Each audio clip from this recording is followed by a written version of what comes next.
Hello, Carrie Rhodes here. Welcome back to my YouTube channel.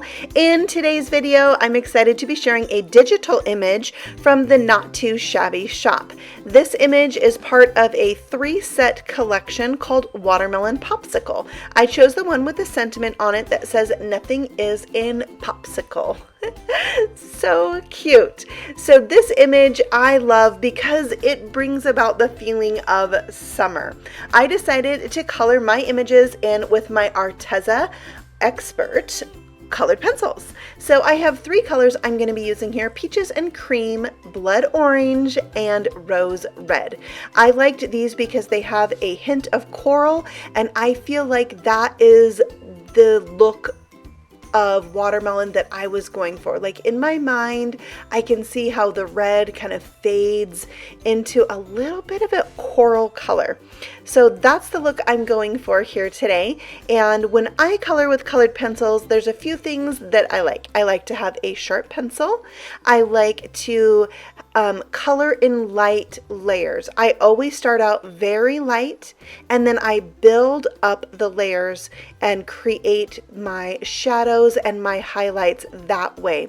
If I color too quickly, too hard, too much, I'm going to fill up the tooth of the paper and then I won't be able to do any blending and it'll be hard to get those highlights that I want.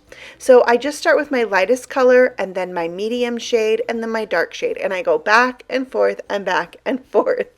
Also, you'll notice here that I'm not coloring all the way to the edge. I wanted to leave a little bit of white space there that I will eventually feather the color out into, and it just helps it kind of look wet, I think, to me.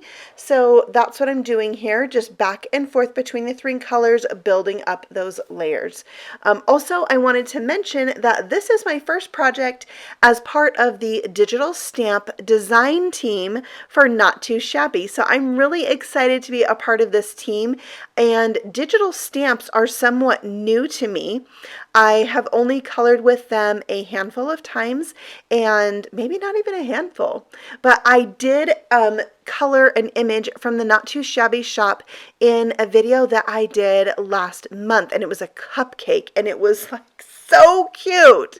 So I'm going to put a link to that video at the very end of this video so that you can check that out. And I will also have a link to the Not Too Shabby shop in the description box below so that you can check out her digital stamps.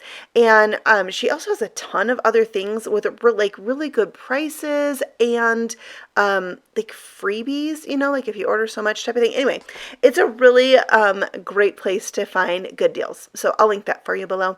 I am just continuing to color this now, doing the green part of the watermelon. There's like that in-between part that is kind of where the green rind fades into the fruit part of the watermelon. So I'm using my lightest color there, which is lime, and I'm not coloring it all the way in. And then the actual rind, I'm doing my 3 color blend. So I have lime, mint, and moss colored pencils. And I'm doing the same exact thing, building up those layers. And then when all is said and done, you get those areas that are darker, the areas that are lighter, you have those highlights and blends. So if you haven't played with colored pencils in a while, they're really good for digital images. Maybe you're like me and you don't have a printer that works great for alcohol markers, and so you need to use a different medium for coloring out your digital images. And there's so many cool ones out there. And the other thing I love about digital stamps, 1, you can make them any size that you want. Love that. And 2, if you need an image like right now, all of a sudden I need to make a card that has, let's just say, like an airplane on it or something. You can usually find a digital image that you can print out and color and make a card with right away. So that's another thing I love about digital images. And I love this popsicle image. It's so fun. And plus it's on a stick. Why are things cuter when they're on a stick? I don't know. It's a thing. It's a thing. So I'm coloring in my little watermelon seeds, and I'm purposefully leaving one side of them a little bit lighter so it has a highlight.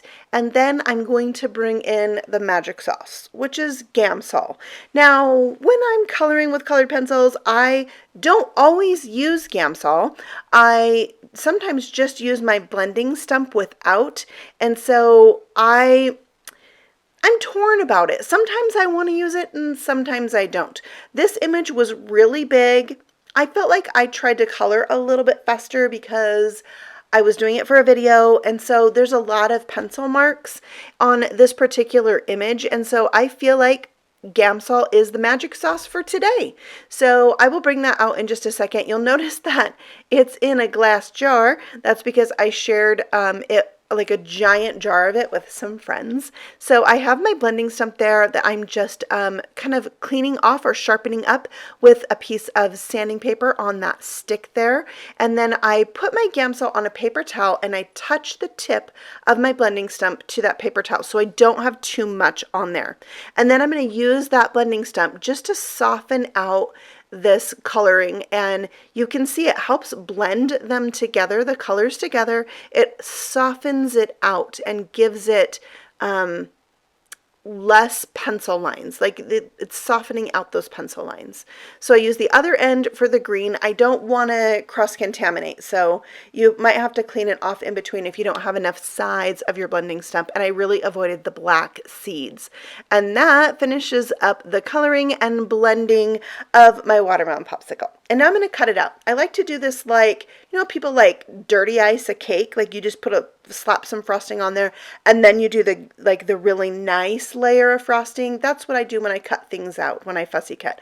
I dirty cut it, get most of it off, and then I come back and I detail cut it. And I also like to use my left hand to move the paper and hold my scissors still, the hand with the scissors still. So there's my little popsicle, and now let's move on to the card making part of this. So I picked out some Distress Oxide inks to create a watermelon inspired ink blended background. So to start, we're going to use Barn Door, and I'm going to blend that on about 1/4 of this cardstock, but I'm really wanting a little bit more of the red than the green, you know, just like a popsicle. So I'm bringing in Abandoned Coral as my second color and really blending that out onto my paper without picking up a lot of color, just using what's already on that tool that I picked up the first time and really blending that like watermelon would be. And then, as I always do with my ink blended backgrounds, I'm going to go back and forth between the two colors to perfect the blend. Isn't that like, sounds so professional? I'm perfecting the blend. Yeah. All right, so Abandoned Coral again, and we'll just continue to blend that out, and look how rich that looks. Love it. Okay, for the green part, we have Mowed Lawn. I will start at the other end. Now, the goal here is to not overlap these two colors. Like, what color do you get when you blend red and green? It's called mud. We don't want mud. So I'm going to be really careful not to blend them together, even leaving a tiny bit of white space. And by the way, this Twisted Citron, is it not the most beautiful green you ever saw? I love it so much. Any chance I get to use Twisted Citron, I do it. It's fabulous.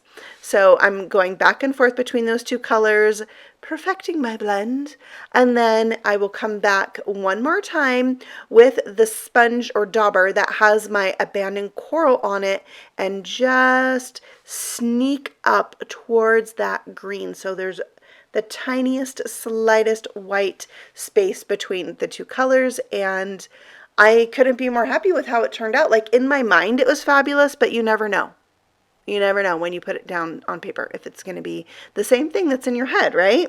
All right, so I'm cleaning off my workspace, bringing in my Distress Sprayer, which is full of water, and spritzing the paper because I can't stop myself from oxidizing my blended backgrounds. I can't.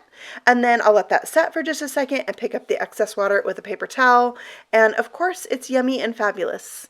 And then I'm going to add some more splatter because I love splatter. This is Black Licorice Silk by Fun Stamper's Journey, and I'm going to splatter that on this card so it has that feel of watermelon seeds, you know, or you got the red, you got the green, and the black.